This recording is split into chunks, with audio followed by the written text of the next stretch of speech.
প্রথম দেশ হিসেবে স্টারলিংক অচল করে দিয়ে রীতিমতো পুরো বিশ্বকে তাক লাগিয়ে দিয়েছে ইরান। স্যাটেলাইট ভিত্তিক ইন্টারনেট এই ব্যবস্থাটি বিক্ষোভকারীদের জন্য পুরোপুরি উন্মুক্ত করে দিয়েও ব্যর্থ শীর্ষ ধনকুবের এলন মাস্ক। বিভিন্ন গণমাধ্যমে উঠে আসা তথ্যে বলা হচ্ছে, দেশজুড়ে হাজার হাজার স্টারলিংক কিট চালু থাকলেও প্রায় ৮০%-এরই সংযোগ ব্যাঘাত ঘটাতে সক্ষম হয় ইরানের প্রযুক্তিবিদরা।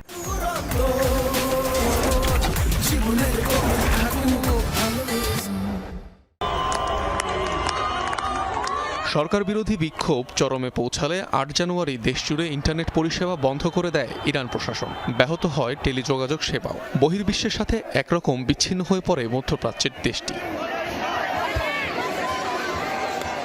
এমন সময় ইরানে বিনামূল্যে নিজের স্টারলিংক পরিষেবা দেওয়ার ঘোষণা দেন মার্কিন ধনকুবের ইলন মাস্ক। দেশের একাধিক স্থানে চালু হয় স্টারলিংক। বাহিরের দুনিয়ার সাথে সীমিত পরিসরে সংযোগ স্থাপনে সক্ষম হন মানবাধিকার কর্মীরা।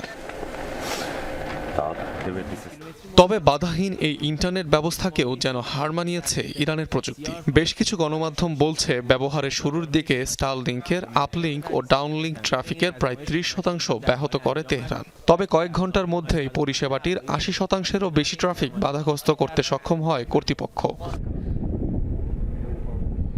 প্রাথমিকভাবে স্টারলিংক জ্যামিংয়ের পেছনে কোন প্রযুক্তির ব্যবহার করা হয় তা নিশ্চিত করতে পারেনি কেউ।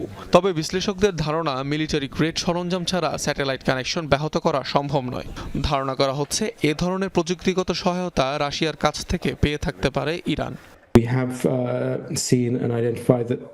আমরা দেখেছি এবং শনাক্ত করেছি যে ইরানে স্যাটেলাইট সংযোগ জ্যাম করা হচ্ছে, যা আগে ছিল না।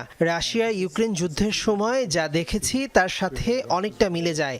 এটাই ইঙ্গিত দেয় যে রাশিয়া যা তৈরি করেছে এখন ইরানে তা মোতায়েন করা হয়েছে। তাদের মধ্যে প্রযুক্তি ভাগাভাগি হয়ে থাকতে পারে। ইরানে স্টারলিংক ব্যবহারের অনুমোদন কখনোই দেয়নি খামেনি প্রশাসন, ফলে দেশটিতে এটি অবৈধ বিবেচিত।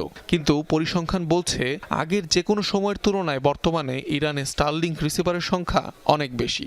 ধারণা করা হয় এই সংখ্যা আনুমানিক ৪০ থেকে ৫০ হাজারের মতো। অনিক রহমান, যমুনা নিউজ।